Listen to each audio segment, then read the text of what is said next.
Halo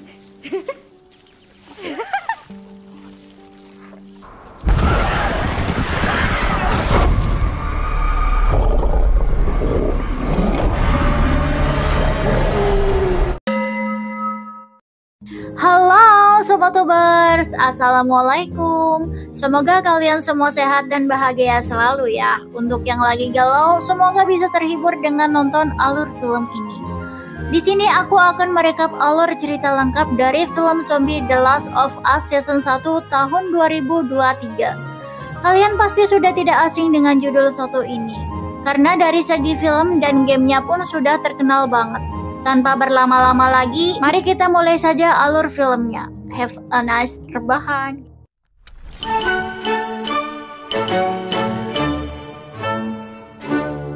Di awal scene diperlihatkan sebuah wawancara di acara talk show pada tahun 1968. Yang menjadi bintang tamu saat itu adalah dua ilmuwan. Mereka membahas soal virus yang beberapa kali mewabah di bumi. Walaupun pada akhirnya manusialah yang tetap memenangkannya. Tapi salah satu ilmuwan membahas soal infeksi yang bisa diakibatkan oleh jamur. Ia berkata jamur jenis tertentu bisa menginfeksi manusia. Dan efek dari infeksi itu bisa sangat mengerikan. Jamur itu akan mengendalikan manusia sambil menggerogoti tubuhnya dari dalam. Dan infeksinya bisa menyebar ke seluruh dunia. Ia berkata sampai sekarang belum ada obat dari infeksi jamur semacam itu. Dengan kata lain, jika hal itu terjadi, maka tamatlah umat manusia. Scene beralih ke tahun 2003, di mana kita melihat seorang gadis bernama Sarah yang sedang menyiapkan sarapan untuk ayahnya yang bernama Joel. Lalu datang saudara dari Joel, yaitu Tommy. Saat sarapan berlangsung, mereka mendengar berita dari radio perihal wabah misterius yang berasal dari tanaman, sedang menjakit kota Jakarta. Joel bertanya, Jakarta itu di mana sih? Sarah pun memberitahunya. Being a part of Asia isn't mutually exclusive with being a country, and in fact, it's the capital of Indonesia. Setelah sarapan, mereka siap-siap pergi kerja sekaligus mengantar Sarah ke sekolah. Sarah diam-diam ingin memperbaiki jam ayahnya yang rusak untuk kejutan di hari ulang tahunnya itu. Singkat cerita, Sarah sudah pulang dari sekolah dan pergi ke toko jam untuk memperbaiki jam ayahnya. Mobil-mobil polisi, damkar, dan ambulans berlalu lalang. All day, I swear. Pak servis jam pun bercerita kalau mobil-mobil itu sudah mondar-mandir dari pagi ini. Tak lama, istri dari si bapak muncul dan langsung menutup toko. Karena ada suatu keadaan yang membuat ia cemas. Ia pun menyuruh Sarah cepat-cepat pulang dan mengunci pintu. Untungnya jam ayahnya sudah selesai diperbaiki. Sebelum pulang ke rumah, Sarah bersilaturahmi ke tetangga sebelahnya. Di sana ia menghabiskan waktu dan mengerjakan PR sembari melihat-lihat CD film. Di situ ada sebuah keanehan. Si nenek bertingkah aneh. Ia kejang-kejang dan mulutnya mangap-mangap. Saat Sarah hendak pulang, ia agak heran melihat gugup tetangganya hanya terdiam menatap si nenek.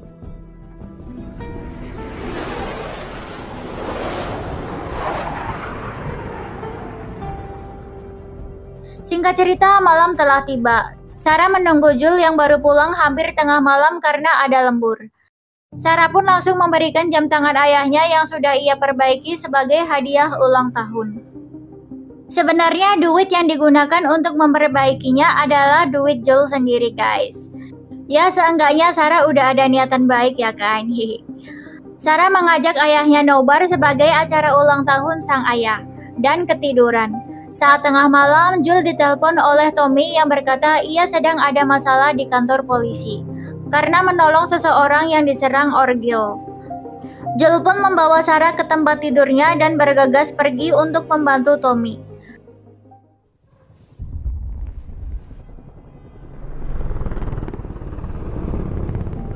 Sarah terbangun pada dini hari karena mendengar suara berisik di luar. Ia mencari-cari ayahnya yang tak terlihat batang hidungnya di rumah. Saat ia menyalakan TV dan melihat siaran peringatan darurat, datang guguk milik tetangga yang seperti ketakutan meminta pertolongan. Sarah pun membukakan pintu dan mencoba menenangkannya. Saat ia berniat mengembalikan sang guguk ke tetangganya, Ada pesawat militer yang melintas di dekat rumahnya. Si Guguk memberontak seperti nggak mau pulang banget ke rumah majikannya. Lalu kalung lehernya terlepas dan Guguk pun langsung lari sejauh mungkin dari sana. Sarah yang penasaran dengan rumah tetangganya yang terbuka, masuk begitu saja tanpa mengucapkan salam. Ketika di dalam, Sarah menginjak darah yang sudah berceceran di mana-mana. Ternyata itu darah dari dua tetangganya yang sudah wafat karena dimakan sang nenek, sambil menyebarkan jamur parasit di mulutnya. Ih, nenek ini udah tua masih barbar aja ya guys. Sarah pun ketakutan dan langsung lari keluar. Si nenek yang mengejarnya berhasil diatasi oleh Jules dan Tommy yang datang tepat waktu. What are we doing, Joe? Di tengah-tengah perjalanan, mereka mengaitkan semua kejadian ini dengan wabah virus mematikan yang tidak diketahui apa penyebabnya. Kemudian mereka terjebak macet karena semua orang juga memiliki arah tujuan yang sama, yaitu ke tempat pengungsian. Mereka pun mencari jalan pintas selayaknya di game CTR. Tapi sayangnya pemerintah sudah menutup jalan supaya tidak ada yang melintas di luar jalan aspal. Mereka pun mencari jalan alternatif lain. Keadaan di kota benar-benar sudah semakin kacau, layaknya di film-film zombie lainnya guys. Mereka kesusahan untuk melintas karena semua orang sedang kejar-kejaran di jalan. Lalu ada sebuah pesawat yang jatuh tidak jauh dari lokasi mereka. Dan ada puing pesawat yang terlempar ke arah mobil mereka, menyebabkan mobil mereka ringsek. Kaki Sarah terkilir, Jules dan Tommy terpisah. Lalu mereka janjian untuk ketemuan di dekat sungai. Di perjalanan, Jules yang sedang menggendong Sarah dikejar oleh satu zombie yang sedang menyantap hidangan.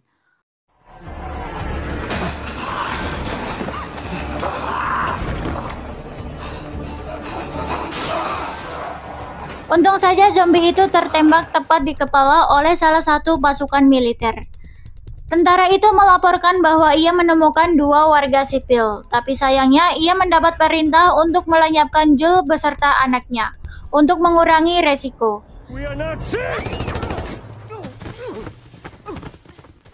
Si tentara meminta maaf dan meluncurkan tembakan kedua. Alhamdulillahnya Tommy menembak tentara itu tepat pada waktunya. Namun naas, nyawa Sarah yang tertembak tak tertolong. Jules pun kehilangan anak semata wayangnya itu.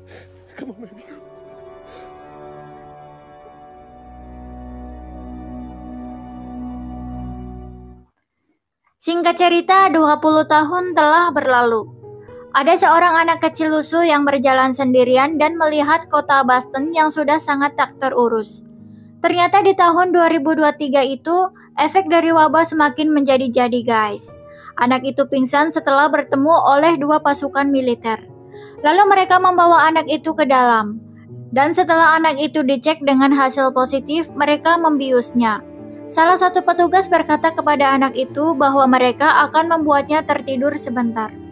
Kemudian akan memberikan apapun yang anak itu mau. Petugas-petugas itu berasal dari gabungan organisasi yang terbentuk dari adanya wabah zombie dan dikenal dengan nama Fedra. Namun ada juga kelompok pemberontak yang dikenal dengan sebutan Fireflies, yang terbentuk karena perlakuan Fedra yang menurut mereka merenggut kebebasan mereka. Jules sekarang bekerja sebagai buruh yang membakar orang-orang terinfeksi yang sudah dibius. Dan salah satunya adalah anak yang kita lihat di scene sebelumnya guys. Kasihan banget ya. Saat melihat eksekusi mati dari orang-orang yang mencoba kabur ataupun masuk tanpa izin ke kota karantina tersebut, ia melihat salah satu petugas yang sudah janjian dengannya. Mereka lalu mencari tempat sepi dan melakukan transaksi narkoboy yang sudah Jules siapkan. Jules iseng menanyakan seperti apa kondisi patroli malam hari, karena ia berencana untuk kabur dari sana bersama partnernya Tess. Namun Tess saat itu sedang di situasi yang kurang bagus, karena salah satu rekan mereka, Robert, yang harusnya sudah menyiapkan baterai aki untuk mereka, malah menjualnya lagi kepada orang lain.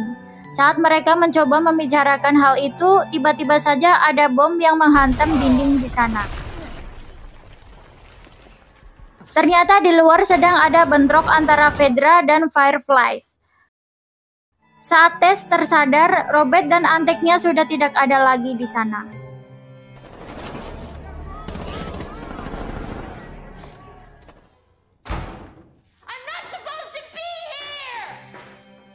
Di sisi lain, Jill menemukan temannya yang bertugas mengirim atau menerima pesan radio untuk menanyakan kabar dari Tommy yang sudah terpisah lama dengannya. Jill khawatir karena sudah lebih dari 3 minggu mereka lost kontak. Padahal biasanya Tommy langsung membalas pesan radio dari Jill hanya dalam waktu sehari. Jill pun meminta temannya untuk memberitahu letak posisi Tommy, dilihat dari titik koordinat saat Tommy biasanya mengirim pesan suara. Ia pun mulai menyiapkan rencana untuk pergi ke sana walaupun lokasinya sangat jauh dan banyak bahaya di luar sana, entah dari binatang buas, zombie, ataupun manusia. Saat berada di markas, Joel dikejutkan dengan luka-luka memar yang ada di wajah Tess. Namun Tess menutupi kalau itu ulah antek-antek dari Robert. Mengetahui kalau baterai akinya sudah tidak ada gara-gara Robert, mereka berdua mencari informasi mengenai keberadaan Robert. 2 weeks. We've already lost 4 people and what's the point of this? Robert pun akhirnya diketahui akan berada di markas Fireflies yang ada di kota itu.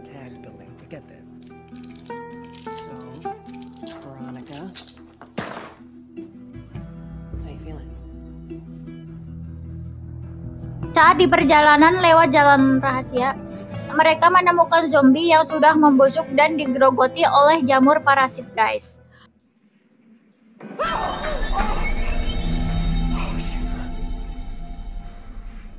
This one's done. Mereka pun akhirnya tiba di markas Fireflies, tapi mereka dikejutkan dengan Robert beserta antek-anteknya yang sudah meregang nyawa.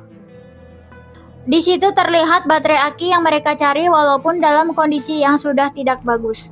Joel dikejutkan kembali dengan seorang gadis yang tiba-tiba menyerangnya, tapi Joel berhasil menghindarinya dengan mudah. Kemudian Joel bertemu teman lamanya yang sekaligus salah satu petinggi Fireflies, yaitu Marlin.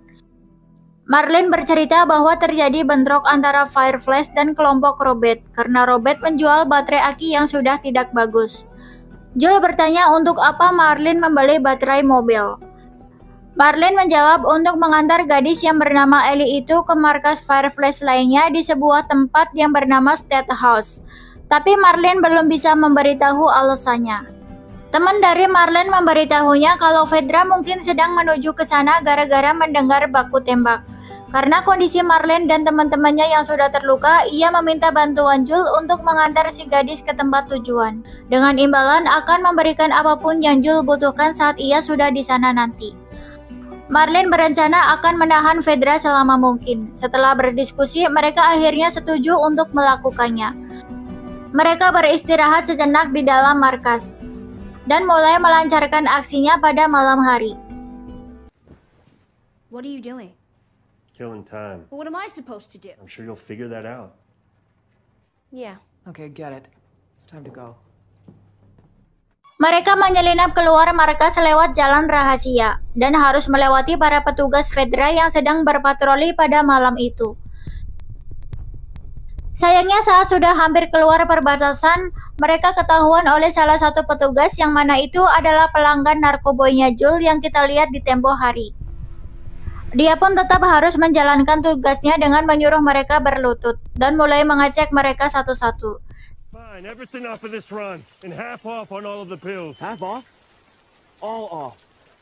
Saat hendak mengecek Ellie tiba-tiba saja menusuk petugas itu yang membuat petugas itu marah. Petugas itu menodongkan senjata ke arah Ellie. Joel mencoba menenangkannya, tapi petugas itu tak peduli dan menyuruh Joel minggir. Itu membuat Joel teringat dengan insiden kematian anaknya. Dan itu membuat Joel hilang kendali dan menyerang petugas itu secara membabi buta hingga tewas.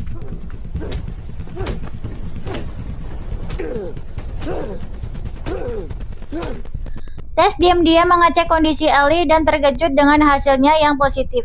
Sontak itu membuat mereka panik, tapi Ellie menjelaskan bahwa sudah 3 minggu berlalu namun ia masih baik-baik saja. Karena bukan di waktu yang tepat untuk membicarakan hal itu, mereka memutuskan untuk kabur dari sana terlebih dahulu. Selanjutnya kita dikasih flashback 20 tahun silam. Di kota Jakarta kita tercinta, ada seorang TNI berpangkat tinggi yang bernama Agus. Bersama anak buahnya datang ke rumah makan untuk menjemput seseorang profesor wanita Parubaya bernama Ibu Ratna. Di dalam mobil, Pak Agus meminta maaf kepada Bu Ratna karena kedatangannya tiba-tiba, tapi saat itu ada keadaan mendesak dan mereka membutuhkan pengetahuan Bu Ratna yang mana adalah seorang pakar mikologi dari Universitas Indonesia. Maka dari itu sudah dipastikan ia ahli dalam hal-hal yang berkaitan dengan jamur. Sesampainya di gedung Kementerian Kesehatan, Bu Ratna diminta untuk memeriksa sebuah sampel jamur parasit menggunakan mikroskop. Ia pun langsung tahu kalau jamur itu jenis Ophiocordyceps. Ini Ophiocordyceps. Pak Agus berkata jamur itu berasal dari jasad manusia. Tapi Bu Ratna membalas kalau jamur parasit itu tidak akan bisa bertahan hidup di tubuh manusia. Cordyceps tidak bisa bertahan pada manusia. Kemudian Pak Agus pun mempersilahkan Bu Ratna untuk memeriksanya langsung dengan pakaian ABD. Dan benar saja, setelah memeriksa bagian yang ada bekas gigitan manusia, jamur parasit itu ada di dalamnya. Apa ini gigitan manusia? Saat Bu Ratna memeriksa bagian mulutnya, ia dikejutkan dengan jamur parasit yang masih bergerak-gerak. Sontak itu membuatnya takut dan langsung kabur. Setelahnya mereka berbicara empat mata. Bu Ratna berkata, kapan kejadiannya? Pak Agus pun menjawab, itu sekitar 30 jam yang lalu. Di sebuah pabrik tepung dan gulir padi di daerah Jakarta Barat. Pak Agus bercerita kalau wanita itu menggila dan menyerang 4 teman kerjanya di sana. Dan 3 diantaranya digigit olehnya. Lalu mereka mengurungnya di kamar mandi sampai polisi datang. Saat polisi tiba dan membuka kamar mandi, wanita itu kembali menyerang, dan terpaksa polisi mengambil tindakan darurat dengan menembak kepalanya. Sementara untuk 3 pekerja yang digigit dibawa untuk diperiksa. Namun pada akhirnya mereka harus dieksekusi karena dianggap berbahaya. Tidak ada obat. Dan tidak ada vaksin. Jadi apa yang harus kami lakukan? Bom seluruh kota. Dan seluruh orang yang ada di dalamnya. Kemudian dengan mata yang berkaca-kaca, Bu Ratna meminta Pak Agus mengantarkan ia pulang karena ingin menghabiskan sisa waktunya bersama keluarga. Scene kembali ke tahun 2023, di mana Jules dan Tess menjaga jarak dengan Ellie. Ellie memberitahu kalau Marlene menemukannya saat tergigit. Tapi alih-alih membunuhnya, Marlene hanya mengisolasinya selama berminggu-minggu, sambil terus memeriksa kondisinya secara rutin. Setelah Jules dan Tess berdiskusi, Tess yang penasaran langsung mendekati Ellie dan bertanya kenapa Ellie dianggap sangat penting oleh Marlene. Ellie pun akhirnya mengaku kalau ia adalah kunci untuk pembuatan vaksin zombie. Ellie berkata bahwa ada markas Firefly di daerah barat yang mempunyai dokter dan sedang berupaya untuk membuat vaksin tersebut. Tapi Jules tidak percaya dengan cerita Ellie, karena ia sudah sering kali mendengar rumor tersebut.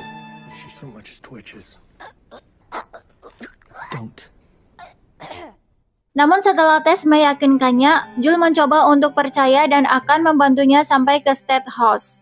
Mereka pun melanjutkan perjalanan. Lalu kita disuguhkan dengan pemandangan kota terbengkalai yang somehow terlihat indah. Ellie pun sampai terkesima melihatnya. Dalam tripnya, Tess dan Ellie berbincang perihal bagaimana Ellie bisa sampai tergigit. Ellie berkata bahwa ia tergigit di sebuah mall tua di zona karantina Fedra. Karena penasaran seperti apa isi dari mall tersebut, ia tak menyangka ada zombie di sana yang langsung menyerang dirinya. Mereka masuk ke sebuah hotel yang sudah digenangi air. Ellie berkata bahwa ia tak bisa berenang. Tapi ternyata airnya dangkal, guys. Ellie kaget karena muncul tengkorak di dekatnya. Saat berjalan di sebuah lorong, ada bongkahan batu yang menghalangi jalan mereka. Sedangkan dari sisi lain, semua pintu terkunci. Tess pun inisiatif untuk menyelinap lewat celah-celah bongkahan dan memastikan kalau jalan di depannya aman. Ellie mengajukan diri, tapi Tess tak mau ambil resiko. Sambil menunggu Tess, Ellie bertanya-tanya soal asal-usul Joel. Ia juga bertanya berapa lama zombie bisa bertahan tanpa makan. Joel menjawab bisa 1 atau 2 bulan. Tapi ada beberapa kasus zombie yang bisa bertahan sampai 20 tahun. Tess kembali dari dalam pintu yang terkunci dari luar dan menunjukkan segerombolan zombie yang sedang guling-guling di bawahnya.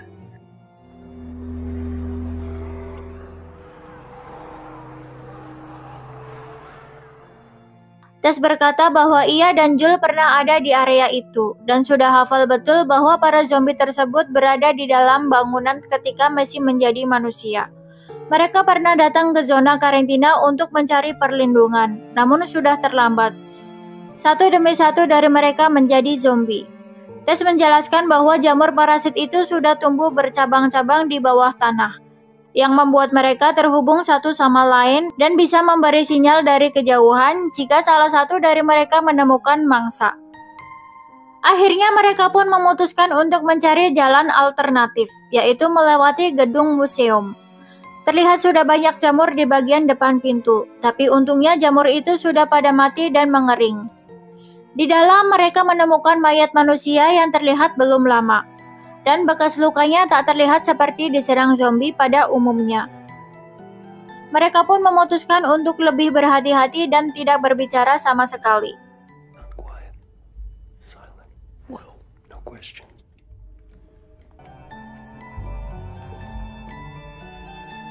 Saat memasuki sebuah ruangan, tiba-tiba saja pintu masuknya tertutup runtuhan bangunan, yang mana itu memancing 2 ekor zombie muncul. Tapi zombie itu tidak terlihat seperti zombie biasa, mereka tidak memiliki mata. Joel yang menyadari akan hal itu menyuruh yang lain tak bersuara. Tapi karena terlalu takut dengan sosoknya yang tak biasa, Ellie mengeluarkan suara dan 2 zombie yang dijuluki Clicker itu pun menyerang mereka. Mereka sempat kewalahan dan berpencar, tapi pada akhirnya mereka pun berhasil menghabisi para Clicker.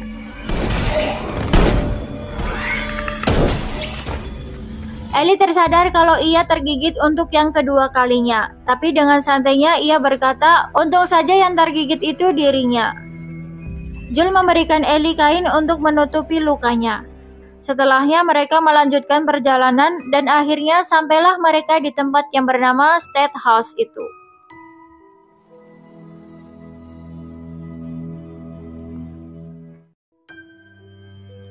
Namun mereka merasa ada yang janggal, tak ada satupun anggota Firefly yang berjaga. Mereka juga melihat bercak darah yang terlihat belum lama. Saat memutuskan untuk memasuki markas tersebut, seluruh anggota Firefly sudah meregang nyawa. Setelah mengecek setiap jasad, Joel menyimpulkan kalau salah satu dari mereka sudah terinfeksi. Lalu menyerang anggota lain dan terus merembet. Joel berkata ini semua sudah berakhir dan menyuruh mereka semua untuk kembali pulang ke zona karantina. Tapi Tess tidak mau. Bagi Tess tempat itu bukanlah rumah, dan memutuskan untuk tetap tinggal di sana. Ellie langsung menebak kalau Tess sudah tergigit. Dan benar saja, Tess menunjukkan area yang tergigit dan sudah mulai menyebar. Tess menyuruh Ellie memperlihatkan bekas lukanya yang mana sudah mulai mengering dan tidak memperlihatkan tanda-tanda infeksi. Tess pun yakin bahwa keberadaan Ellie bisa menjadi masa depan bagi umat manusia. Karena darahnya yang bisa menetralisir virus akan menjadi vaksin yang ampuh ke depannya. Lalu Tess meminta Joel untuk membawa Ellie ke tempat yang aman, sampai hal itu terwujud. Please say yes, Joel. Please. Tiba-tiba salah satu jasad menjadi zombie dan hendak bangun. Joel pun langsung menembaknya. Tapi jamur dari zombie tersebut langsung keluar dari tubuh dan memberikan sinyal sampai kepada gerombolan zombie lainnya. Hingga membuat zombie lain langsung pergi ke arah gedung State House. Joel dan yang lain menyadari akan hal itu setelah mendengar suara berisik dari kejauhan. Tess langsung menjatuhkan semua tangki bensin dan mengumpulkan bahan-bahan peledak. Ia kemudian meminta Jules untuk cepat-cepat membawa Ellie pergi dari sana.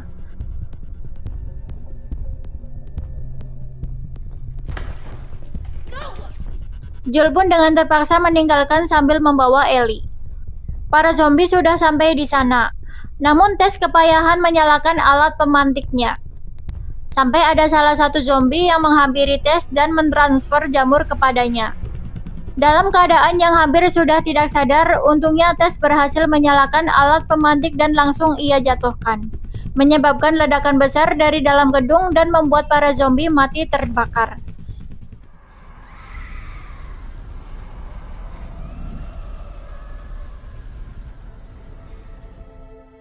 Dalam keadaan berduka, mereka melanjutkan perjalanan.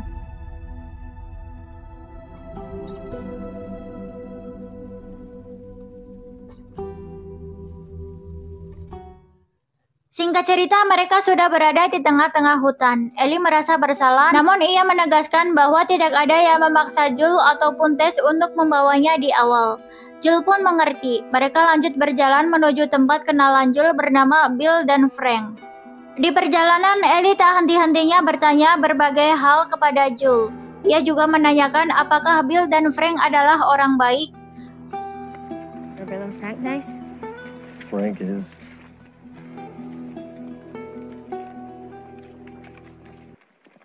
You know, seeing as it's just the two of us, I was thinking I should No. Mereka mampir sebentar di toko terbengkalai tempat Jules menyembunyikan barang. Ever play this one? Jules sempat kebingungan mengingat letak barang yang ia sembunyikan.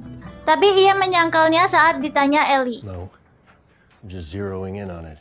It's been a couple of years. Okay, I'm gonna... Sembari menunggu Jules mencari barangnya, Ellie berkeliling di area toko. Dia nemu pintu yang menuju gudang bawah tanah nih guys. Ellie yang penasaran pun langsung turun dong.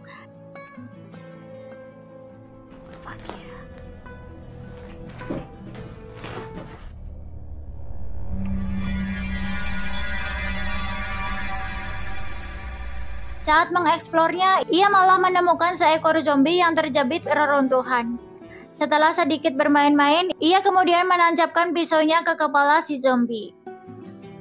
Jules sudah beres dengan barang-barangnya, dan mereka melanjutkan perjalanannya. Ellie iri dengan Jules yang pernah naik pesawat terbang, bisa melihat pemandangan dari langit. Ellie penasaran dan bertanya kepada Jules bagaimana wabah ini awalnya bisa terjadi, dan apa penyebab orang pertama terinfeksi. Jules menjelaskan bahwa tak ada yang namanya orang pertama. Wabah jamur cordyceps ini diperkirakan bermutasi masuk dalam bahan makanan seperti tepung, gula, dan lain-lain. Penyebarannya semakin cepat karena beberapa merek makanan yang mengandung bahan-bahan tertentu diproduksi ke seluruh dunia. Dan orang-orang yang banyak mengkonsumsi makanan yang sudah tercemar tersebut mulai menggigit orang-orang di sekitar. Lalu saat melewati sebuah jalur, Ellie terkejut dengan tulang belulang manusia yang berada di sisi jalan. Jules menjelaskan mereka adalah korban dari kekejaman Fedra karena tempat karantina sudah penuh. Dan untuk meminimalisir bertambahnya zombie, Fedra mengeksekusi orang-orang yang berada di luar zona karantina. Karena jamur tak bisa mengambil alih makhluk yang sudah mati. Kayak kembali ke zaman Nazi ya guys, kejam banget pemerintahannya. Lalu kita diperlihatkan kilas balik pada tahun 2003. Terlihat orang-orang di kota kecil sedang dievakuasi oleh pihak militer. Sementara itu ada seseorang yang mengawasi dari kamera CCTV. Dia adalah Bill. Bill memilih untuk hidup mandiri tanpa diawasi pihak pemerintah. Ia pun dengan bebas mengambil bahan makanan, barang-barang dan senjata yang dibutuhkan untuk penjagaan.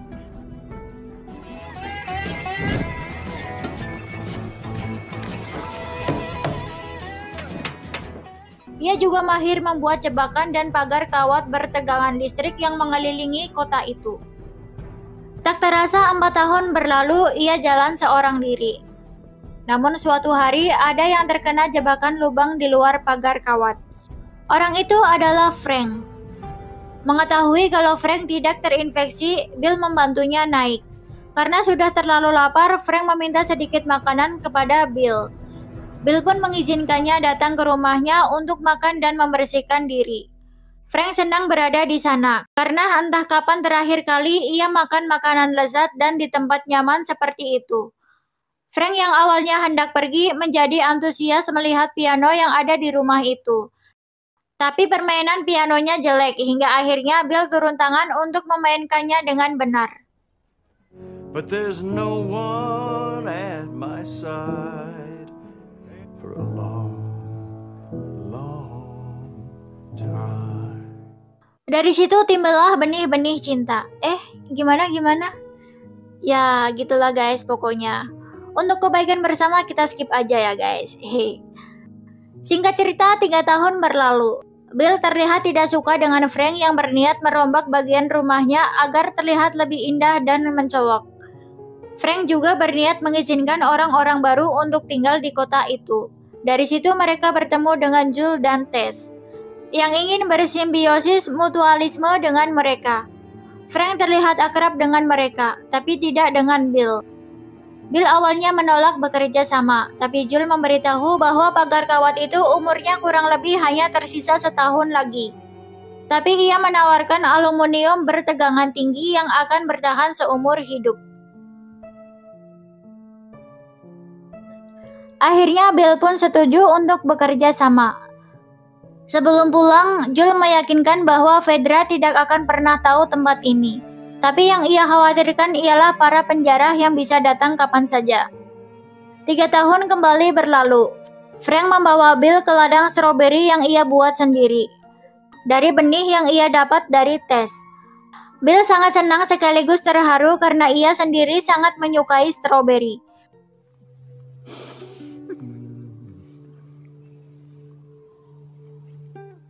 Suatu malam ada sekelompok orang yang berniat membobol pagar listrik mereka. Frank lalu terbangun karena mendengar suara ricuh. Ternyata Bill sudah mulai baku tembak dengan para penyusup tersebut. Bill berhasil menyingkirkan mereka semua, tapi sayangnya ia tertembak di bagian perut. Frank pun bergegas membawanya masuk. Bill menyuruh Frank untuk pergi ke tempat Jules saja dan meninggalkannya, tapi Frank tidak mau.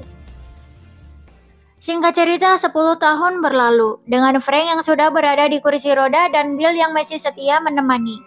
Hari demi hari berlalu. Suatu pagi, Bill dikejutkan dengan Frank yang sudah berada di kursi roda. Frank berkata ini adalah hari terakhirnya. Dengan perasaan yang campur aduk, Bill menangis sambil memegang tangan Frank. Frank meminta Bill untuk membuatkannya roti. Ia juga meminta Bill membawanya ke sebuah butik untuk setelahnya mereka pakai di pernikahan mereka hari itu sebagai permintaan terakhir.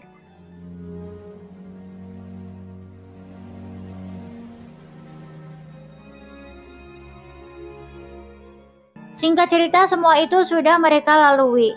Dan malamnya mereka makan malam ala restoran mewah, dengan minuman yang sudah dicampuri pil untuk membuat mereka tidur selamanya.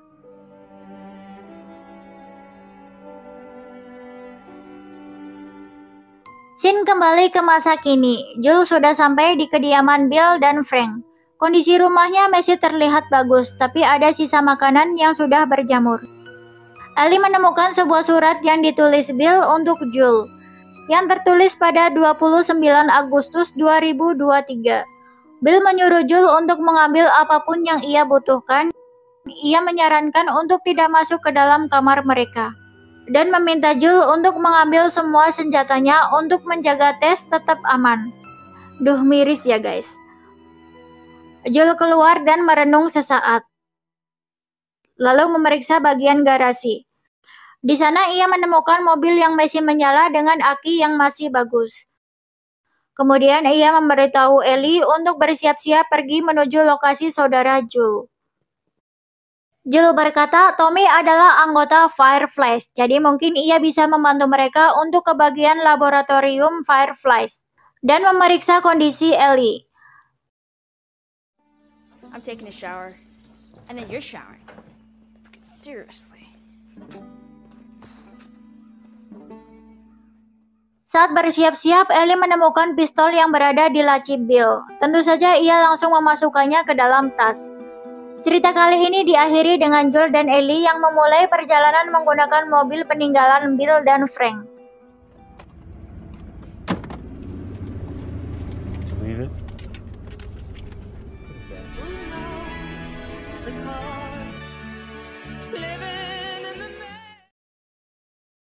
Ellie terlihat sedang happy dengan senjata barunya di toilet umum. Selagi Joel mengisi bensin untuk melanjutkan perjalanan. Joel menyuruh Ellie untuk berhenti keluyuran. Ellie yang kesal membaca kumpulan tebak kata by Will Livingstone. It doesn't matter how much you push the envelope. It'll still be stationary. Well, lebih ke kata-kata keren sih. Setelahnya mereka pun melanjutkan perjalanan. Di dalam mobil itu, Ellie menemukan lagu lawas sebelum zaman Joel. Dia juga menemukan majalah dewasa yang lalu ia lempar ke jalan karena bukan seleranya. No. Put that back. That's not for kids. How do Ellie, you even walk around with that thing? please. Bye-bye, dude! Selama perjalanan mereka melihat hewan-hewan ternak, juga mobil perang seperti tank yang sudah berkarat. Hari mulai gelap. Joel pun memutuskan menginap di dalam hutan untuk selama 1 malam. Yang ditakutkan Joel bukanlah zombie, melainkan perampok yang merampas semua milik mereka dan bisa melakukan hal-hal kejam lainnya. Okay.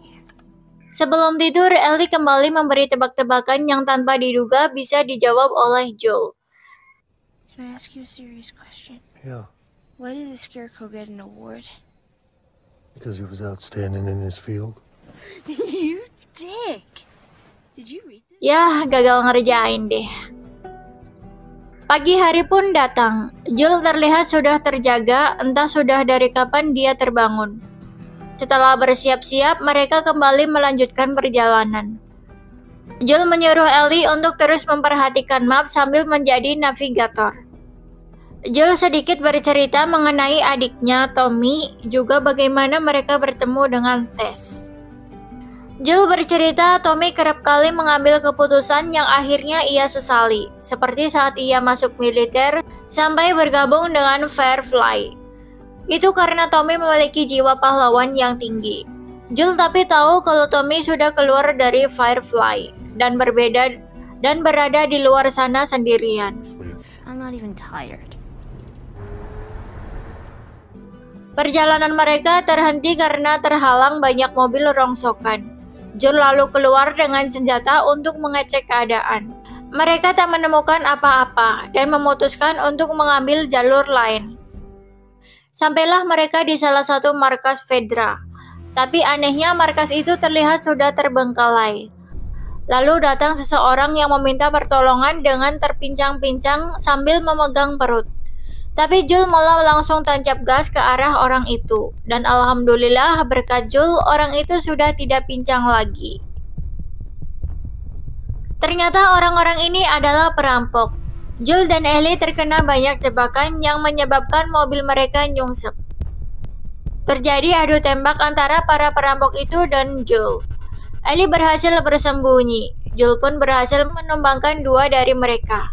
Tapi salah satu dari perampok itu berhasil memojokkan Joel, yang akhirnya membuat Ellie melepaskan sebuah tembakan ke arahnya. Laki-laki yang ternyata bernama Brian itu berkata akan melakukan apapun asal mereka membiarkannya hidup. Tapi Joel tak mau mengambil resiko.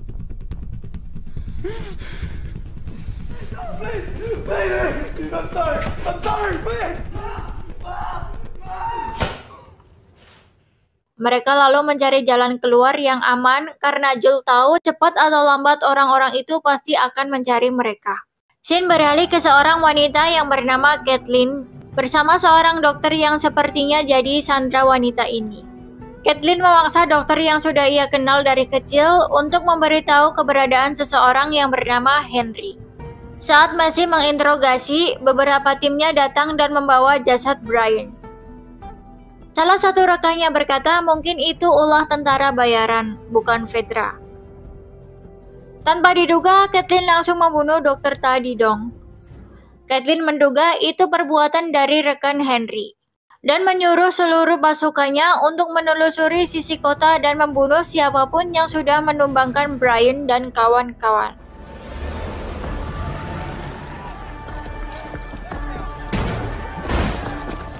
Dari dalam persembunyian, Joel sedang memantau para pasukan. Ellie bertanya, jika itu bukan Fedra maupun Firefly, lalu siapa? Joel menjawab, mereka rakyat yang hidup bergerombol. Joel berniat berpindah ke sebuah gedung di waktu yang tepat. Joel menyayangkan kejadian yang membuat Ellie terus melakukan sesuatu yang tidak pantas dilakukan anak seusianya. Joel meminta maaf dan mencoba menghibur Ellie, tapi sayangnya dia tidak berbakat. If you, well, I'm not good at this. Yeah, you really aren't. I mean, it was my... Namun Ellie berkata ini bukan pertama kalinya. Joel lalu sedikit mengajari Ellie cara menggunakan pistol yang benar. Di sisi lain, rekan dari Caitlin memberitahu bahwa mereka menemukan sesuatu. Caitlin pun langsung datang ke sana untuk mengeceknya. Mereka menemukan tempat yang diduga berkas persembunyian Henry dan putranya, Sam. Caitlin yakin kalau mereka masih berada di sekitar sana dan menyuruh beberapa pasukan yang berjaga-jaga di sekitar situ. Rekannya ingin menunjukkan suatu hal lagi. Saat mereka memeriksanya, tiba-tiba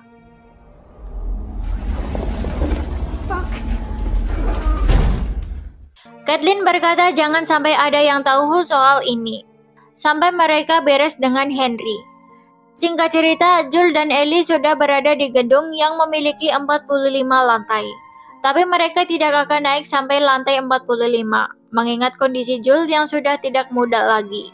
Sambil menaiki anak tangga, Ellie bertanya bagaimana Joel bisa tahu kalau orang yang mereka temui tadi hanya pura-pura.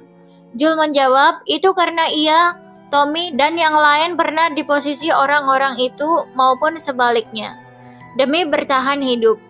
Di lantai 33, Joel memutuskan untuk rehat sejenak. Mereka pun beristirahat sampai esok pagi. Sebelum tidur, Ellie lagi-lagi mengeluarkan kata-kata cringe yang kali ini membuat Joel tertawa. Joel, did you know diarrhea is hereditary? It runs in your genes. You laughed, motherfucker. I didn't laugh. Yes, you did. Saat lagi enak-enak tidur, Joel dibangunkan Ellie. Di sana sudah ada dua orang yang menodongkan senjata ke arah mereka. Dan ternyata pria inilah yang bernama Henry bersama adik kecilnya yang bernama Sam. By the way, Sam ini tunawicara ya guys, alias bisu. Jadi dia berkomunikasi menggunakan alat tulis. Kemudian kita dikasih kilas balik 10 hari yang lalu. Hari di mana para warga di kota Kansas melakukan pemberontakan melawan Fedra. Terjadi bentrok besar pada malam hari itu. Dan bentrok pun dimenangkan oleh warga yang dipimpin oleh Caitlin. Henry yang mana adalah seorang kolaborator bersama adiknya Sam harus bersembunyi-sembunyi untuk kembali ke persembunyian mereka sambil membawa persediaan makanan. Caitlin bersama rekannya Perry terlihat sudah menangkap beberapa kolaborator. By the way, kolaborator ini tuh sebutan buat mereka yang menjadi informan untuk Fedra guys. Dia menyuruh mereka untuk memberitahu keberadaan Henry. Awalnya mereka semua diam, lalu ada satu orang yang memberitahu kalau Henry masih ada di kota itu, tapi ia tak tahu persis tempat persembunyiannya. Setelah mendengar hal itu, Caitlin menyuruh Perry dan yang lain untuk menghabisi para kolaborator tanpa ampun. Ih, kejem banget ya guys ibu-ibu ini. Henry berhasil kembali ke tempat persembunyian. Di sana juga ada dokter yang kita lihat sebelumnya.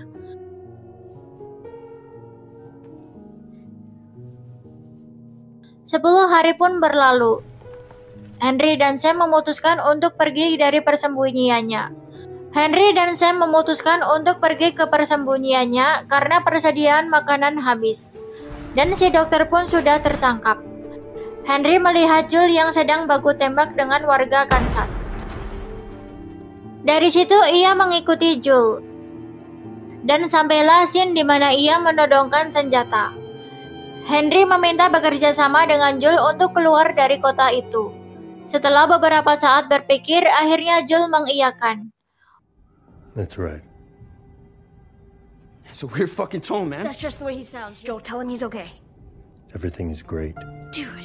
Mereka saling memperkenalkan diri dan berbagi makanan. I'm Ellie. How old is he? Jake. Cool. Esoknya barulah Henry memberitahu kalau ia adalah seorang kolaborator. Jules awalnya tidak mau bekerja sama setelah mendengarnya, tapi tak ada pilihan lain, karena ia harus mencari jalan keluar dari kota tersebut. Henry berkata ia tidak pandai dalam berkelahi ataupun menembak. Itu sebabnya ia membutuhkan seseorang yang ahli dalam mempertahankan diri seperti Jules untuk bisa kabur dari sana. Ellie kelihatannya mulai akrab dengan Sam, karena akhirnya ia mendapat teman baru, begitupun sebaliknya. Henry kemudian menjelaskan cara keluar dari sana, yaitu lewat terowongan bawah tanah milik Fedra. Tidak ada warga yang tahu soal terowongan tersebut, kecuali kolaborator. Henry berkata kota itu sudah aman dari zombie, jadi tak perlu takut soal terowongannya. Ellie menimpal bahkan dari clicker sekalipun. Sontak itu membuat Henry terkejut, mengetahui mereka masih bisa selamat setelah bertemu clicker.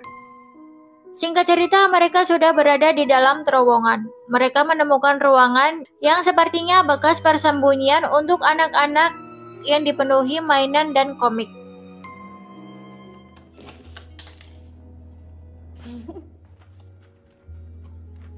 No way! Ellie dan Sam pun semakin dekat karena mereka sama-sama membaca komik yang berjudul Savage Starlight. Selagi Ellie bermain dengan Sam, Henry membuat sebuah pengakuan. Alasan mengapa ia sangat diincar oleh Kathleen. Karena ia sudah mengorbankan panutannya, pemimpin gerakan perlawanan Fedra. Yang mana itu adalah kakak dari Kathleen. Henry terpaksa melakukan demi menyelamatkan sang adik Sam. Tak terasa hari sudah malam, dan mereka sudah berhasil keluar dari terowongan dengan aman. Saat sedang berbincang dan berpikir mereka sudah bebas dari Kathleen, ada seseorang yang menambaki mereka dengan senapan dari rumah tua. Jules menyuruh mereka untuk tetap bersembunyi, selagi ia mendekati sumber tembakan.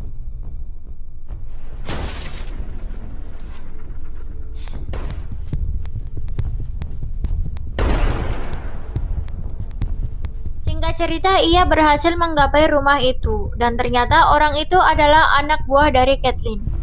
Jules mencoba membicarakan hal ini baik-baik, tapi respon orang itu tidak bersahabat. Alhasil ia pun berakhir meregang nyawa di tangan Jules. Kathleen yang sudah mengetahui keberadaan mereka langsung tancap gas bersama seluruh pasukannya.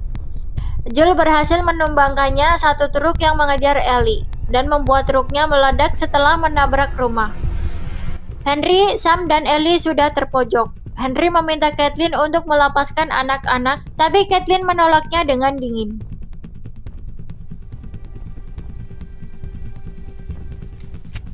Saat Kathleen bersiap menembak Henry, sisa-sisa puing dari truk yang meledak tadi jeblos ke bawah tanah.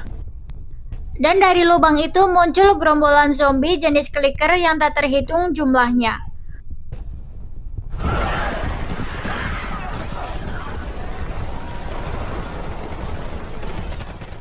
Terjadilah bentrok antara kubu Kathleen versus clicker.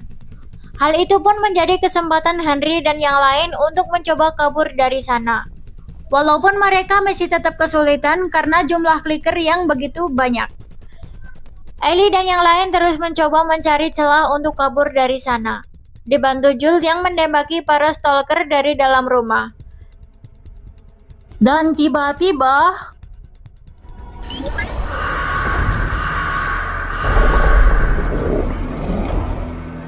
muncul zombie besar dengan bentuk mengerikan yang dijuluki Bloater. Tidak hanya bentuknya yang mengerikan, Bloater juga sangat kuat dan kebal terhadap tembakan.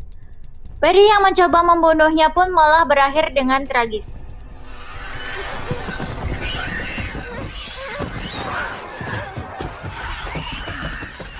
Ellie, Henry, dan Sam berhasil keluar dari situasi yang mengerikan itu. Namun Kathleen muncul dan menghadang mereka. Tapi untungnya ada seekor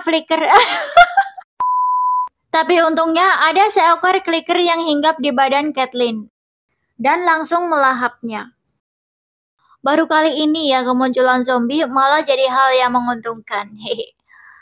Akhirnya mereka pun berhasil kabur dari sana. Lalu mereka bermalam di sebuah penginapan gratis. Look, I don't know exactly how I'm getting to Wyoming. I'm probably walking.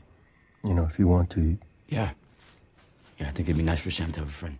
Saat Ellie dan Sam sedang membaca komik bersama sambil berbincang, Sam memberi pengakuan kalau ia telah tergigit di bagian kaki. Dari sini aku udah ngerasa bakal berakhir nggak enak ya guys. Tapi Ellie menenangkan Sam dan berkata kalau darah darinya adalah obat. Dan ia mencoba menempelkan darah miliknya kepada Sam. Mereka lanjut tidur dengan harapan semua akan baik-baik saja.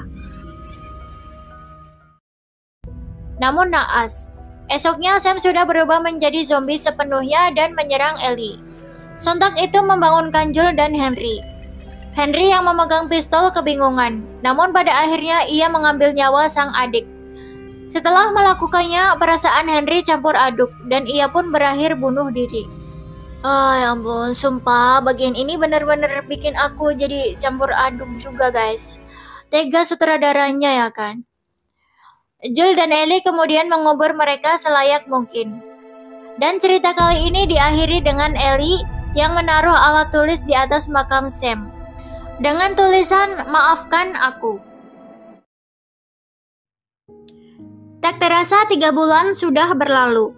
Dengan musim salju yang menyelimuti permukaan tanah. Joel dan Ellie bertemu ke kediaman sepasang lansia sembari mendodongkan senjata. Joel sebenarnya hanya ingin menanyakan titik lokasi mereka saat ini menurut peta. Ia juga meminta info mengenai jalur terbaik untuk pergi ke arah barat. Joel, come on, there's like 1,000. Who's this little psycho? Never mind her. Exactly where? And your answer better be the same as your wife's. Si kakek menyarankan agar mereka melewati jalur ke arah timur, tapi sedikit memutar karena di perjalanan yang akan mereka lalui terdapat sungai kematian di mana banyak para bandit dan zombie berkeliaran. Joel menjadi semakin cemas dengan keadaan Tommy.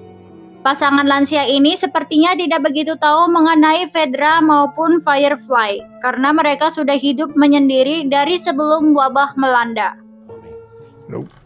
What about the fireflies? There are firefly people? Setelahnya mereka pamit untuk kembali melanjutkan perjalanan dengan membawa satu kelinci pemberian kakek. Tapi tiba-tiba Joel merasa kesakitan di bagian dada. Ellie pun jadi sedikit cemas, tapi Joel berkata ia baik-baik saja, ini hanya efek kedinginan. Mereka memutuskan melewati sungai kematian untuk mempercepat perjalanan. Hari mulai gelap. Joel dan Ellie pun memutuskan untuk menginap di bawah goa kecil. Joel dan Ellie sedikit melakukan obrolan serius mengenai langkah yang akan mereka ambil setelah Firefly selesai mengambil sampel darah Ellie. So gross. Where are you going? What are you doing? Maybe an old farmhouse, some land, a ranch. Cool. Esok paginya mereka lanjut pergi. Namun di tengah-tengah perjalanan tiba-tiba muncul sekelompok penunggang kuda yang menahan perjalanan mereka sembari menodongkan senjata. Mereka hanya ingin memastikan kalau Joel dan Ellie bebas dari jamur Cadas kurap jamur cordyceps maksudnya guys. Guguk pengendus pun mereka keluarkan untuk mendeteksi. Pertama-tama Joel, dan tentu saja dia aman. Namun tiba waktunya untuk Ellie. Saat itu juga mereka berdua pun panik bukan main. Dan kemudian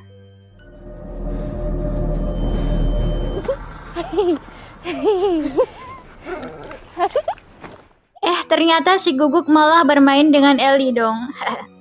Joel berkata ia hanya numpang lewat untuk mencari adiknya yang bernama Tommy. Kemudian Joel dan Ellie pun diantar ke tempat tinggal mereka di kota Jackson setelah salah satu dari mereka yang bernama Maria mendengar hal itu. Keadaan di kota itu begitu damai dan tentram. Lalu dari kejauhan, Tommy!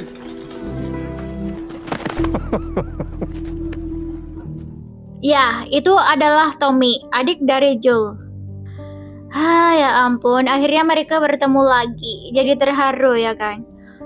Setelahnya mereka ditraktir makan sepuasnya oleh Tommy dan Maria yang ternyata adalah istrinya. Congrats. What? Congrats. Kemudian mereka diajak berkeliling kota yang masih memiliki aliran listrik dengan memanfaatkan bendungan di sana. Maria menjelaskan bahwa kota itu aman dari dunia luar karena mereka tidak mengaktifkan gelombang radio yang bisa memancing orang-orang jahat dari luar. Di sana juga tidak ada yang namanya pemimpin mutlak. Mereka saling bekerja sama dengan memilih beberapa dewan untuk mengatur kota itu dengan cara pemilu. You want a pet her? Yeah, what's her name? Shimmer. Well, I'll take Ellie over there if you two wanna catch up. Joel melakukan pembicaraan empat mata dengan Tommy. Setelah kangen-kangenan, Tommy bertanya kabar dari Tess dan siapa itu Ellie. Joel menjawab kalau Ellie hanya anak dari petinggi Firefly yang ada di bagian barat, sedangkan Tess baik-baik saja. Tommy berkata untuk sampai ke markas Firefly yang ada di bagian barat, mereka membutuhkan waktu seminggu, itu pun dengan berkuda. Saat Joel mengajak Tommy untuk ikut bersamanya, Tommy menolak, karena ia sebentar lagi akan menjadi bapak.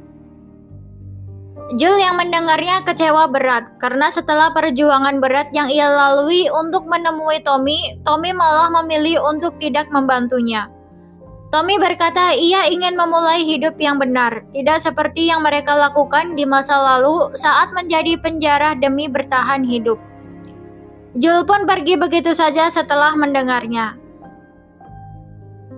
Just because life stopped for you doesn't mean it has to stop for me. Saat di luar, Joel kembali merasa sesak di dada. Lalu ia kembali teringat dengan anaknya Sarah ketika melihat seorang wanita dengan potongan rambut yang sama persis.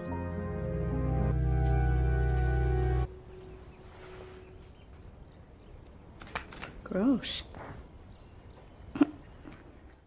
Di sisi lain, Maria yang sedang menata rambut Ellie memperingatkan Ellie tentang Joel, tapi Ellie membalas, "Tidak perlu cemas karena Joel sekarang sudah berubah." Maria juga menceritakan soal Sarah, anak dari Joel yang meninggal akibat adanya wabah zombie. Dan ternyata itu pertama kalinya Ellie mendengar soal Sarah. Malam harinya, Tommy mendatangi Joel untuk meminta maaf atas apa yang telah ia ucapkan sebelumnya, sekaligus memberikan hadiah berupa sepatu boot. Joel akhirnya menceritakan yang sebenarnya perihal Ellie dan Tess yang sudah tiada. Joel bercerita bahwa Ellie telah digigit beberapa bulan yang lalu, namun ternyata Ellie kebal terhadap Cordyceps. Itulah alasan ia ingin membawanya ke markas Firefly di bagian barat untuk kemudian membuat vaksin dari sampel darah Ellie sesuai permintaan terakhir dari Tess dan Marlene. Dengan berlinang air mata, Joel juga menceritakan perjalanan panjangnya sejauh ini dari kehilangan Tess, kabur dari para bandit, dan bertemu dengan kakak adik yang berakhir tragis. Ia merasa fisiknya semakin melemah untuk bisa melanjutkan perjalanan menuju Firefly. Maka dari itu, Joel sangat berharap Tommy bisa menggantikannya membawa Ellie ke markas Firefly. Akhirnya Tommy pun mengiyakan permintaan terakhir dari kakaknya itu. Lalu Joel mendatangi kamar Ellie untuk membicarakan hal itu. Namun ternyata Ellie sudah mendengar semuanya dan merasa kecewa atas keputusan yang diambil Joel. Joel menjelaskan bahwa ia mengambil keputusan itu demi menjamin keselamatan Ellie. Tapi Ellie berkata bahwa ia merasa lebih aman ketika bersama Joel. Ellie juga sudah menganggap Joel seperti keluarganya. Tapi Joel tetap bersikukuh untuk berpisah dengan Ellie. So don't tell me that I'd be safe with somebody else, because the truth is, I would just be more scared. We're going our separate ways.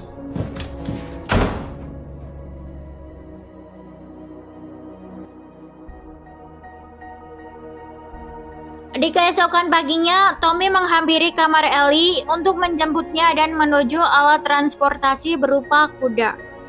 Ternyata Joel sudah ada di sana dan memberi pilihan kepada Ellie untuk memilih, dan sudah jelas tanpa basa-basi, Ellie pun langsung memberikan tasnya kepada Joel. Sepertinya Joel lulus setelah mendengar kata-kata Ellie semalam. Better off with Tommy. Let's go. Okay. Mereka pun melanjutkan perjalanan yang menjadi perpisahan antara Joel dan sang adik Tommy. Selama perjalanan terlihat bahwa hubungan Joel dan Ellie semakin dekat, sudah seperti ayah dan anak gitulah. Steady, nice and slow. You gonna shoot this thing or get it pregnant?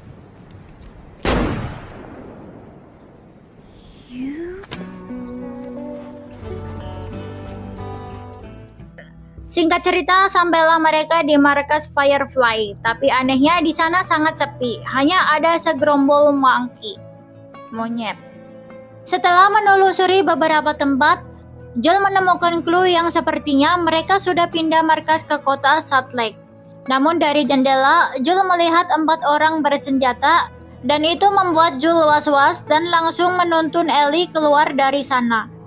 Saat mereka hendak menaiki kuda, tiba-tiba ada 1 orang yang menyerang Joel. Joel berhasil membunuhnya, namun naas, ia tertusuk pecahan senjata orang itu. 3 orang lagi datang. Joel dan Ellie cepat-cepat menaiki kuda dan berhasil pergi dari sana. Tapi di tengah-tengah perjalanan, Joel tumbang dan tak sadarkan diri karena luka yang semakin melebar. Sontak itu membuat Ellie ketakutan, takut kehilangan orang yang ia sayangi sekali lagi, dan takut karena ia tidak tahu harus bagaimana jika sendirian. I don't know what the fuck I'm going. What the fuck I'm gonna do? Joel, please. Ellie kemudian membawa Joel ke sebuah bagasi di rumah kosong. Joel terlihat sudah sadar, tapi masih kesakitan. Ellie tidak bisa berbuat banyak selain menutupi luka Joel dengan kain agar pendarahannya tidak semakin parah. Di sini Joel menyuruh Ellie untuk meninggalkannya dan kembali ke utara untuk meminta bantuan kepada Tommy. Ellie yang mendengarnya hanya bisa mengiyakannya karena sudah tidak tahu lagi apa yang harus dilakukan. Ellie pun mulai beranjak keluar dan membuka pintu. Di balik pintu itu, kita melihat masa lalu Ellie saat masih di sekolah Fedra. Ia terlihat sedang menjalani semacam pelatihan gitu. Sepertinya Ellie ini sudah sering banget terlihat perkelahian, yang membuatnya berkali-kali dipanggil ke ruang kapten bernama Kwong. Give him back! I don't want to fight about it. She's not here anymore, is she? Sebenarnya lebih ke membela diri karena dibully sih. Hanya saja si pembuli kalah adu mekanik. Wong berkata bahwa perilaku Ellie dalam sepekan ini semakin barbar. Ellie menjelaskan kalau gadis bernama Bethany lah yang memulainya. Kapten Wong mengerti, tapi ia mencoba menasehati Ellie untuk lebih mengontrol diri. Karena Ellie ini punya potensi katanya. Kalau terus berperilaku seperti ini, Ellie hanya akan jadi prajurit biasa. Tapi jika ia bisa mengikuti arahan dari Kwong, besar kemungkinan Ellie akan jadi perwira yang mampu mengontrol ribuan Bethany. You follow the rules, you become an officer. There's a leader in you. Keys. Good. Malam harinya, Ellie masih terlihat sedikit bad mood sambil membaca komik favoritnya. Setelahnya, Ellie lanjut tidur. Namun tiba-tiba...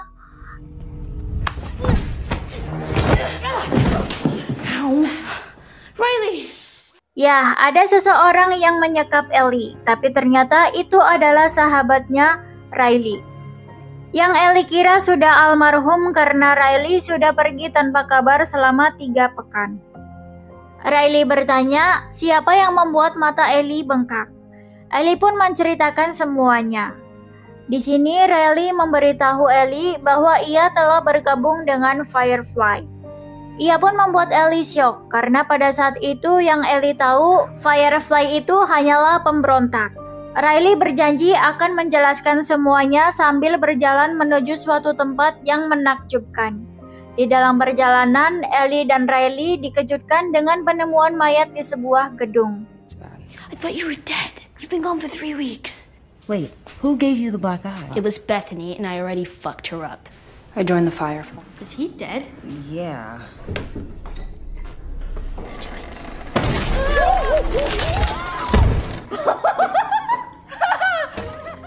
Mereka melanjutkan perjalanan sambil membawa miras meninggalkan mayat tadi.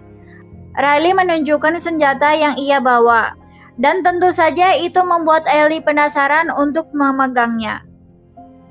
Riley pun kemudian menjelaskan awal mula ia bergabung dengan Firefly, yaitu pada saat ia menyelinap ke sebuah persembunyian Firefly, ada wanita tangguh berusia kisaran 40-an menemukannya dan kagum kepadanya yang berani menyelinap sendirian.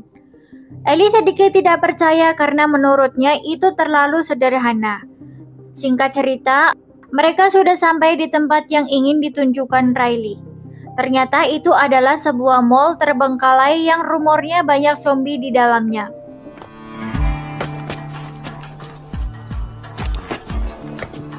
Okay, stop. Give me a second. The mall? It's full of infected. It's sealed off. Riley pun memberitahu Ellie bahwa itu hanyalah rumor, jadi jangan dipercaya. Saat di dalam, Riley menyuruh Ellie untuk masuk ke dalam pintu sendirian dan berjalan sesuai arahan darinya. Ketika sudah sampai sesuai titik, Ellie pun terpesona melihat pemandangan mall era 2000-an itu. Riley kemudian menuntun Ellie ke bawah untuk menunjukkan 4 keajaiban versi Riley. We're gonna go through there, then turn right, go. Fine. Are you gonna kill me? This seems like a perfect place to do it. Tonight I'm gonna show you the 4 wonders of the mall. Yang nomor 5 membuat geleng-geleng kepala loh guys. Salah server ya. No way. Mereka lalu turun dengan eskalator yang mana itu benar-benar membuat Ellie heboh. No way. This is so cool. So this is the first wonder, right? Yeah, sure. Dan Riley pun memutuskan bahwa keajaibannya jadi 5, dengan eskalator sebagai pembukanya. Setelah bersenang-senang dengan eskalator, Riley menunjukkan keajaiban kedua, yaitu wahana komedi putar. Ellie merasa bak di negeri dongeng saat menaikinya. Setelah berimajinasi di atas komedi putar, So, the stuff that's gone is the stuff that people need it the most? So, sneakers and not soap.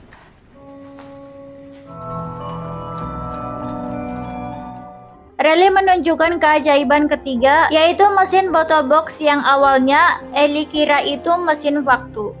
Di dalam sana mereka melakukan berbagai macam pose konyol. Wait. Okay, yeah. Dan lanjut ke keajaiban keempat, yang pasti disukai Ellie, yaitu wahana game arcade. Di sana ada banyak sekali permainan sampai-sampai membuat Ellie kebingungan. Namun pilihan pertama jatuh kepada Mortal Kombat. Riley terlihat sudah mahir karena sudah beberapa kali memainkannya.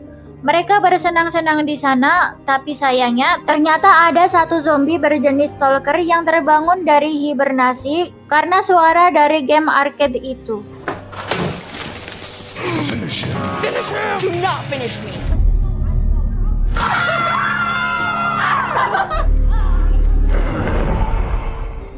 Ellie berkata ingin menyudahinya untuk hari itu dan melanjutkannya besok karena tidak ingin menambah masalah di Fedra. Sebelum itu, Riley ingin menunjukkan sesuatu, yaitu komik Savage Starlight seri kedua. Tapi di sana Ellie menemukan beberapa bom. Ellie juga jadi mengetahui bahwa Riley memang ditugaskan untuk menjaga tempat itu dan menghancurkan beberapa gedung Fedra. Ellie yang kecewa hendak kembali, tapi Riley menjelaskan bahwa besok ia akan dipindahkan ke pos di QZ Atlanta.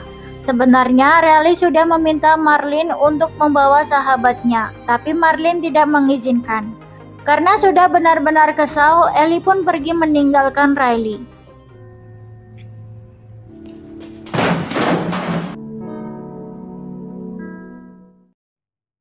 Namun tak lama ia berbalik arah karena belum mau berpisah dengan Riley. Tiba-tiba ia mendengar teriakan.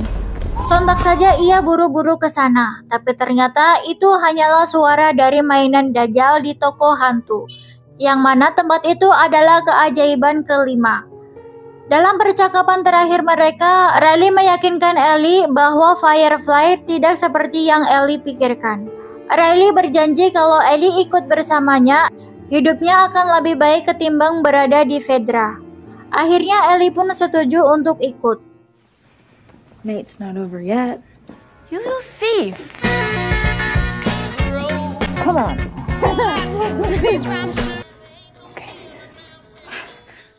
Saat mereka sedang bersenandung dengan topeng horor untuk yang terakhir kalinya di tempat itu, tiba-tiba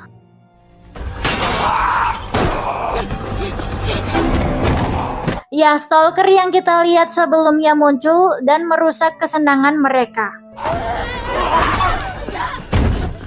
Stalker itu benar-benar membuat mereka berdua dalam kesulitan. Tapi akhirnya Ellie berhasil menumbangkan stalker tersebut. Namun naas, gara-gara kejadian itu Ellie dan Riley berhasil tergigit olehnya. Itu membuat Ellie marah dan melampiaskannya ke benda-benda di sekitar.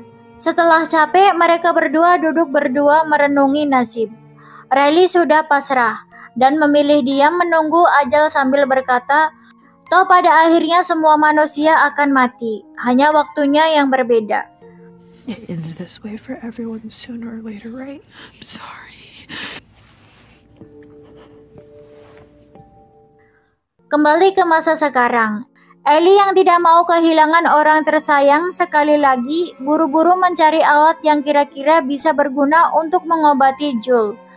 Akhirnya Ellie menemukan jarum dan benang, kemudian menggunakan alat-alat seadanya untuk menjahit bagian luka Joel.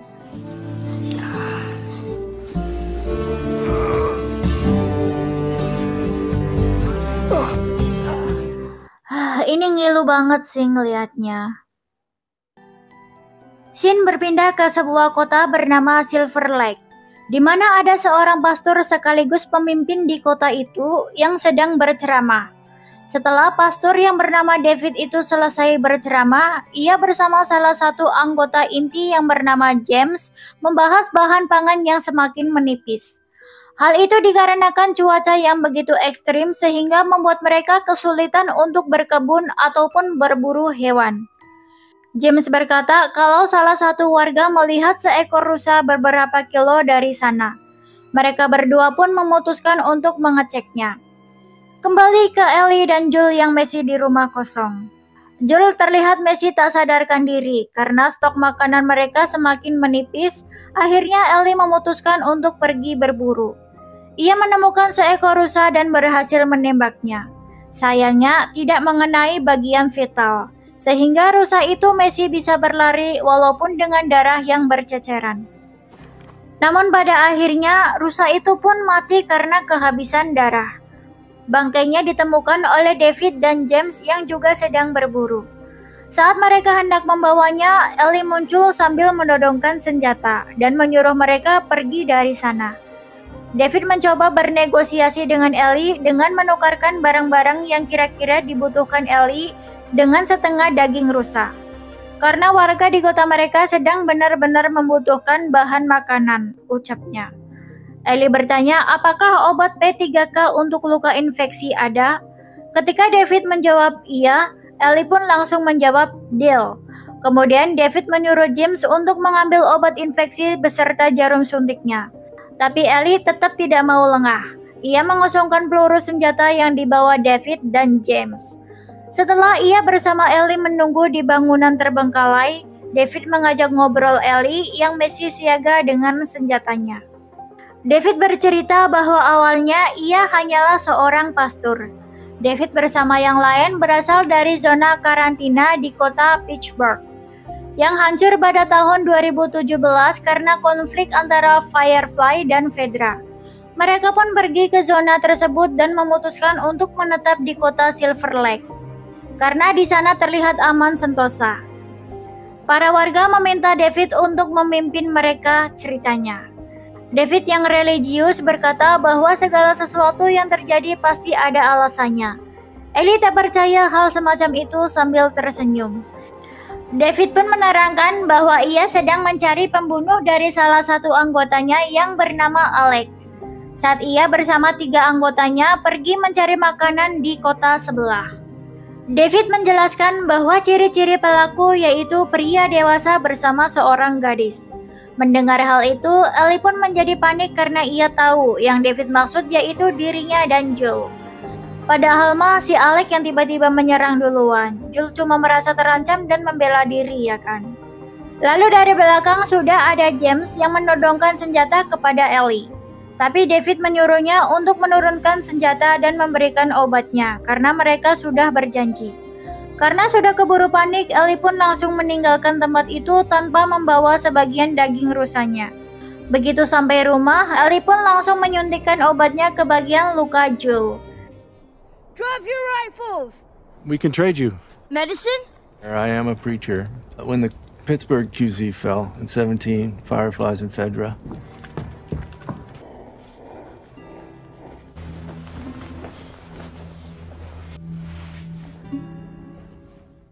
Di sisi lain, istri Alex sedang memasak sup daging yang katanya sih itu stok daging hewan buruan.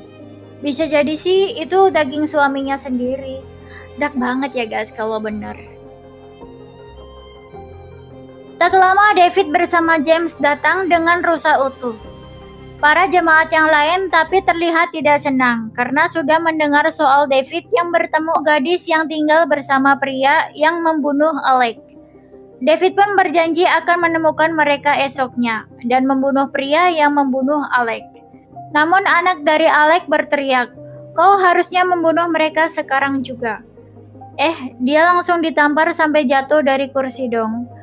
Warga yang lain termasuk si ibu hanya bisa terdiam, saking taatnya mereka kepada David. Setelahnya, David memimpin doa sebelum makan. And we'll bring that man to justice. You should kill both of them. You will show him respect when he's speaking. Amen. Esok harinya, Ellie kembali menyuntikkan obat infeksi kepada Joel. Semoga aja Joel cepat pulih ya guys. Saat berada di luar, Ellie mendengar langkah kaki. Saat dicek, ternyata itu adalah David bersama semua anggota inti yang bersiap membunuh Joel dan menangkap Ellie untuk dibawa ke kota. Ellie pun buru-buru balik untuk membangunkan Joel, tapi Joel masih belum pulih sepenuhnya. Akhirnya Ellie meninggalkan pisau di tengah Joel untuk berjaga-jaga selagi Ellie keluar untuk memancing mereka menjauhi Joel. Namun sayangnya mereka berhasil melumpuhkan kuda Ellie, sehingga membuat Ellie terjatuh dan pingsan. James dan yang lain berniat membunuh Ellie. Untungnya David datang dan membawa Ellie pergi. David berniat membawa Ellie ke kotanya bersama James dan satu anggota lagi, dan menyuruh 3 lainnya untuk berburu Joel. Mereka bertiga pun berpencar untuk mencari Joel, sehingga salah satu dari mereka berhasil menemukan persembunyian Joel. Namun itu keputusan yang salah, karena itu sama saja dengan tikus yang masuk kandang singa.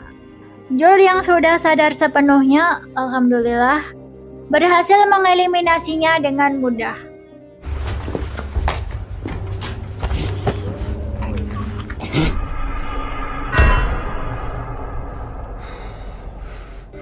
Tak lama, Joel juga berhasil menangkap kedua anggota lainnya. Joel menyuruh salah satu di antaranya untuk memberitahu kota mereka membawa Ellie. Setelah mereka terpaksa memberitahunya, Joel langsung mengeliminasi mereka berdua tanpa ampun. Ellie akhirnya sadarkan diri, tapi di balik jeruji besi. David menawarkan Ellie untuk bergabung bersama mereka dan meninggalkan Joel. Kemudian ia memberi Ellie kesempatan untuk berpikir dengan pergi mengambil makan untuknya. Saat menunggu, Ellie melihat potongan kuping manusia dong di sana. Bikin cemas ya kan? David pun kembali dengan sup daging ala chef kanibal. Sudah jelas Ellie menolak makanannya dan langsung menendangnya. You're gonna point to where we are and where your resort is. No! No!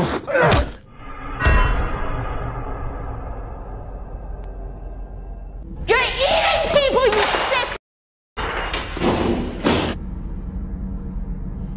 Dan akhirnya David pun mengakui kalau itu adalah daging manusia. Udah nggak tahu lagi deh guys, lebih ngeri mereka atau zombie. Ia memberitahu hanya anggota-anggota inti saja yang tahu. Ellie meyakini kalau ia memberi makan Ellie supaya semakin banyak dagingnya saat dipotong. Ellie mengatai David dengan sebutan monster, karena bisa-bisanya ia memakan sesama manusia. David pun menjelaskan bahwa ia terpaksa melakukan itu demi kelangsungan hidup warganya, karena kesediaan makanan sudah semakin mengkhawatirkan. Sedangkan para warga menggantungkan hidup mereka kepada David. David sekali lagi mengajak Ellie untuk bergabung dengannya, dengan embel-embel tidak akan membiarkan Ellie kelaparan dan menjaganya. Layaknya Cordyceps yang tumbuh subur untuk berkembang biak dan memberi makan anak-anaknya, walaupun harus mengorbankan manusia, ucapnya.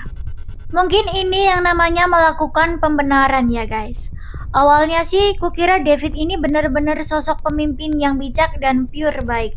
Ternyata makin kesini kok makin kesana ya. Mendengar semua ceramahan David, Ellie pun bertingkah seolah-olah telah luluh. Namun saat ada kesempatan, Ellie langsung mematahkan jari David. Tapi ia tidak berhasil mengambil kunci. David menghajar Ellie dan pergi memanggil James. Di waktu yang sama, Joel yang kondisinya semakin membaik sampai di titik lokasi di mana Ellie berada. Ia menemukan suatu gudang. Saat di dalam ada 3 mayat tanpa kepala menggantung, yang sepertinya menjadi stok persediaan makanan David dan kawan-kawan. Sementara itu, Ellie hendak dijadikan tambahan stok oleh David dan juga James. Ellie sempat memberontak dan menggigit tangan David. Saat detik-detik Ellie akan dicincang, ia berkata kalau ia terinfeksi sambil menunjukkan lengannya. Ellie juga menambahkan, David pun sudah tertular karena ia telah menggigitnya. Hayo, cemas nggak tuh pak?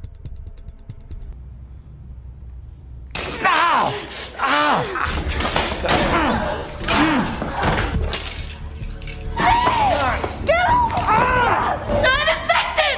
And now so are you. This isn't real. That looks pretty fucking real to me. James dan David sedikit berdebat, lalu Ellie memanfaatkan kesempatan itu untuk menebas James lalu kabur. Ellie mengambil kayu bakar yang ada di dapur dan melemparkannya ke arah David.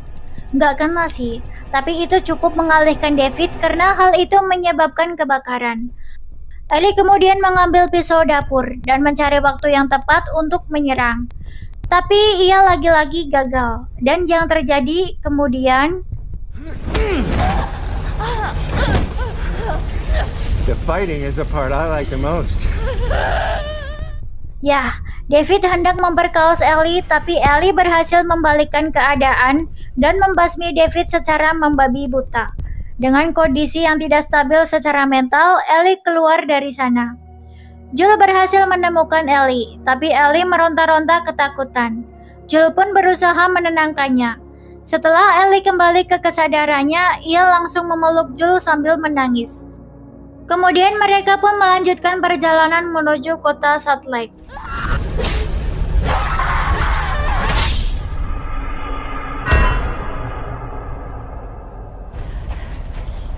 It's me. It's okay, baby girl.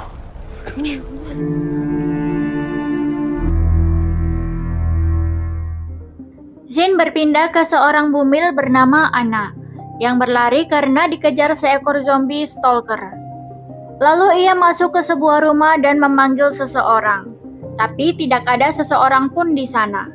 Sayangnya, bayi di dalam kandungannya sudah ingin keluar di saat yang tidak tepat. Karena si stalker tadi berhasil menobros masuk ke rumah dan menyerang Anna. Anna berhasil mengeliminasinya, namun naas, ia tergigit di bagian paha. Tak lama, Anna pun melahirkan seorang bayi yang diberi nama Ellie. Dengan kata lain, Anna ini ibunya Ellie ya guys. Anna pun cepat-cepat memotong tali pusar Ellie agar Ellie tidak ikut terinfeksi.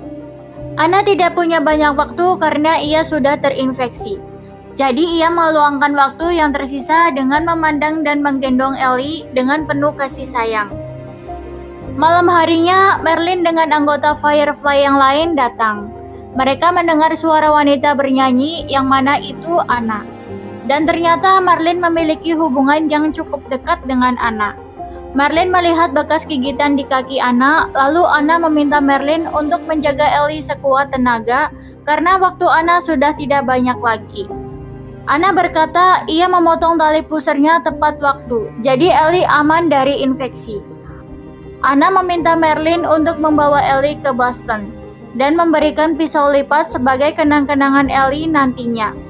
Anna juga meminta Marlene untuk mengakhiri hidupnya sebelum ia berubah menjadi zombie. Tentu saja itu keputusan yang berat untuk Marlene. Ia pun awalnya menolak. Namun karena Anna terus memohon, akhirnya ia pun melakukannya. You fucking tell him, Ellie. Anna? Oh, God. Make sure that she's safe. Her name is Ellie. I can't kill you. Please!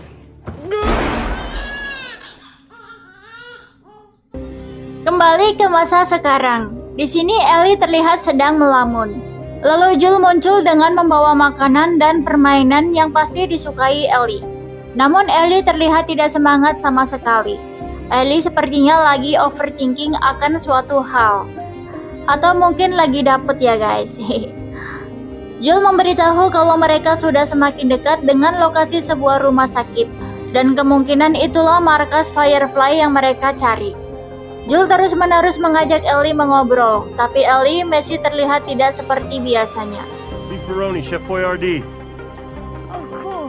You want to learn how to play guitar? I bet you'd be great at it. Mereka pun tiba di Salt Lake City. Ellie berkata ingin menaiki gedung di lantai tertinggi. Perjalanan mereka terhalang reruntuhan. Namun Joel berkata bahwa ia mempunyai dinamit yang bisa meledakkan reruntuhan itu. Tapi bohong. Ellie masih tidak bereaksi dengan lelucon receh itu. Joel berencana mengangkat Ellie untuk bisa naik ke lantai berikutnya dan meminta Ellie menurunkan tangga yang ada di lantai itu. Namun Ellie tidak memperhatikan. Akhirnya Joel bertanya, apakah kau baik-baik saja? Ellie menjawab, nggak apa-apa kok. Ellie pun naik dan hendak menurunkan sebuah tangga. Tapi tiba-tiba saja Ellie berlari dan langsung mendorong tangganya ke lantai dong. Joel pun buru-buru naik dan bertanya apa yang terjadi. Tapi Ellie terus berlari sambil meminta Joel mengikutinya. Karena ada suatu hal menarik yang harus Joel lihat. Dan ternyata itu adalah sebuah jerapah. Mereka pun memberi makan jerapah tersebut dengan dedaunan. Joel melihat Ellie sebegitu senangnya, jadi ikut senang karena akhirnya mood Ellie membaik. Saat jerapah itu pergi, Ellie mengejarnya hingga mereka sampai di bagian paling atas gedung. Dan ternyata tidak hanya ada satu jerapah, tapi sekeluarga besar. Mereka pun berhenti sejenak untuk melihat memandang itu. Lalu Joel berbicara kepada Ellie bahwa ia tidak tahu soal rumah sakit yang mereka tuju. Namun bisa dipastikan akan ada bahaya nanti. Joel hanya tidak ingin Ellie berada dalam bahaya lagi, karena ia sudah menganggap Ellie layaknya anaknya sendiri. Joel berpikir untuk mengajak Ellie kembali ke tempat Tommy dan melupakan semuanya. Can you hurry up? Come on.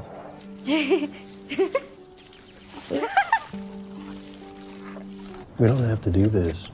We just go back to Tommy's, we forget about the whole damn thing. It can't be for nothing. Namun Ellie meyakinkan Joel bahwa semua akan baik-baik saja dan akan mengikuti Joel kemanapun ia pergi setelah mereka selesai dengan Firefly. Ellie hanya tidak mau semua yang telah mereka lalui menjadi sia-sia. Mereka pun melanjutkan perjalanan, melewati camp medis darurat yang terbengkalai. Kata Joel itu dibuat pada awal-awal wabah Cordyceps menyebar. Joel kembali menceritakan masa lalunya, padahal sebelumnya tak ada seorang pun yang membuatnya ingin menceritakan masa lalunya itu. Bahkan soal Sarah anaknya. Ellie berkata mungkin waktulah yang menyembuhkan luka Joel. Tapi Joel menimpal, bukan waktu melainkan Ellie.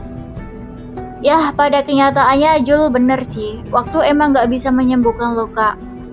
Halah, apa sih? Ellie pun jadi mengerti betapa berartinya ia bagi Joel sekarang. Mereka lanjut berjalan. Joel meminta Ellie mengeluarkan lelucon-lelucon cringe dari buku No Pun in the Niche untuk mencairkan suasana. Namun dari belakang terlihat seorang pria mengendap-endap dan melempar bom asap kepada mereka. Lalu Ellie dibawa oleh seseorang, sedangkan Joel dipukul hingga pingsan dari belakang.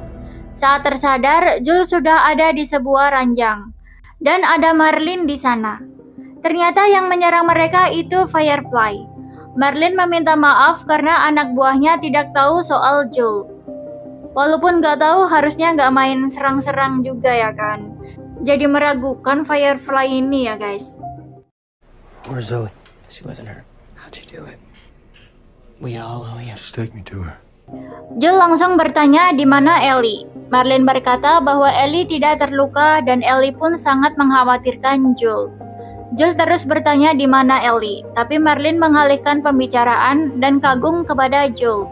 Ia balik bertanya bagaimana Joel bisa bertahan sejauh ini, sedangkan Firefly saja yang menggerakkan satu pasukan penuh, hanya segelintir yang berhasil selamat. Mungkin jika bukan bersama Joel, Ellie sudah almarhum di hari pertama ia pergi, ucapnya. Marlin berkata bahwa ia berhutang kepada Joel. Joel meminta Marlin membawanya ke tempat Ellie, tapi Marlin berkata itu tidak bisa. Karena sekarang Ellie sedang dipersiapkan untuk menjalani operasi. Itu membuat Joel kaget. Joel langsung bertanya, operasi apa? Marlin pun menjelaskan jika Cordyceps sudah berada di tubuh Ellie sejak ia bayi. Dan hal itu membuat Cordyceps yang datang lewat gigitan mengira Ellie juga sebangsa dengan mereka. Si dokter berniat mengambil sel kekebalan tubuh Ellie untuk kemudian dikloning dengan ditanamkan ke seluruh umat manusia. Tapi bayarannya adalah nyawa Ellie. Melihat reaksi Joel, Marlin sangat tahu bagaimana perasaan Joel saat ini. Karena ia pun teman dari ibu kandung Ellie. Ibunya pun meminta Marlin untuk selalu menjaga Ellie, tapi ia tidak punya pilihan lain. Lalu Marlin menyuruh dua anak buahnya yang sok keras untuk membawa Joel pergi dari sana dengan kendaraan dan bekal yang telah disiapkan. Marlin bahkan memberi mereka perintah untuk tidak segan-segan membunuhnya jika Joel berani macam-macam. Saat berada di tangga darurat, Joel yang sudah gedek melancarkan aksinya dan mengeliminasi mereka berdua. Makan tuh. He's gonna remove it from her, and then we can give it to everyone. Cordyceps grows inside the brain. Please, you don't understand. I do understand. I'm sorry. If he tries anything, shoot him. I said keep walking. Joel pun juga berhasil mengeliminasi semua anggota Firefly yang ada di sana satu persatu. Ia kemudian lanjut ke ruangan bedah anak dan mengambil nyawa sang dokter karena tidak mau menyerahkan Ellie. Joel menyuruh para asisten dokter untuk mencabut semua infus dan membawa Ellie yang tidak sadarkan diri keluar dari sana. Saat berada di basement parkir, Marlin muncul sambil menodongkan senjata kepada Joel. Marlin menerangkan bahwa ia ingin membuat perubahan dengan membuat vaksin virus Cordyceps untuk umat manusia. Sedangkan Joel hanya ingin Ellie tumbuh sebagaimana anak lainnya karena rasa sayangnya yang begitu besar. Sebenarnya aku nggak bisa nyalahin keduanya sih guys. Nggak ada yang benar-benar salah di antara mereka berdua, iya nggak sih? Marlin terus membujuk Joel agar mau melepaskan Ellie demi pembuatan vaksin. Namun tiba-tiba scene berpindah kepada Joel yang sedang mengendarai mobil bersama Ellie. Ellie tersadar dan bertanya apa yang terjadi. Kenapa ia ada di mobil? Lalu kita diperlihatkan adegan di saat Marlin membujuk Joel. Ternyata Joel telah mengeliminasi Marlin. Kemudian di mobil, Joel mengarang cerita bahwa ternyata banyak anak-anak yang kebal seperti Ellie. Namun vaksin Cordyceps tetap mustahil untuk dibuat.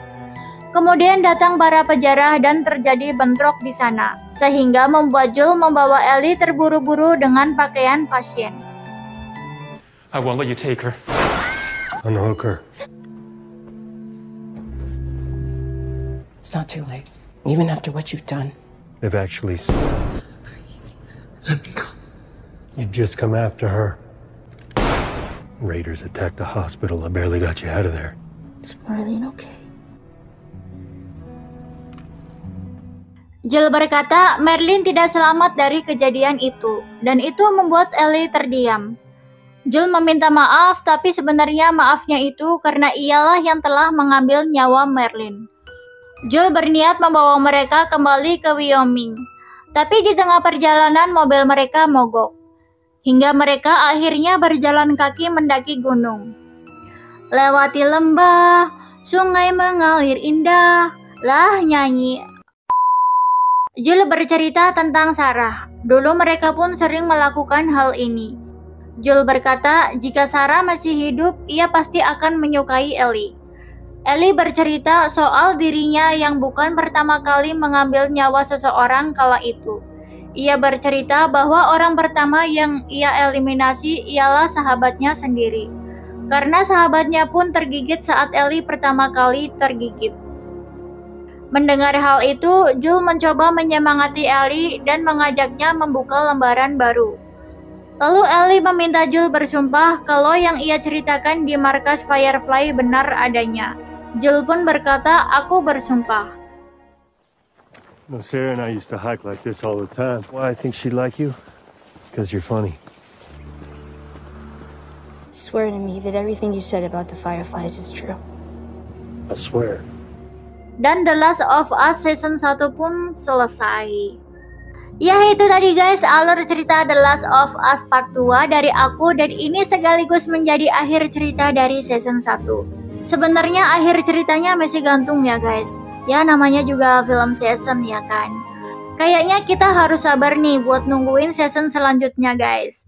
Ya mudah-mudahan saja bulan depan udah nongol season 2-nya ya. Oke, semoga kalian terhibur dengan video kali ini ya guys. Untuk kalian yang suka dengan video kali ini tapi belum subscribe, yuk tekan sekarang beserta like dan bunyikan loncengnya. Supaya nggak ketinggalan video baru lainnya, biar aku nggak lesu bikin kontennya juga nih. Oke, sekian dulu untuk video kali ini. Sampai jumpa di video selanjutnya. Assalamualaikum, bye-bye.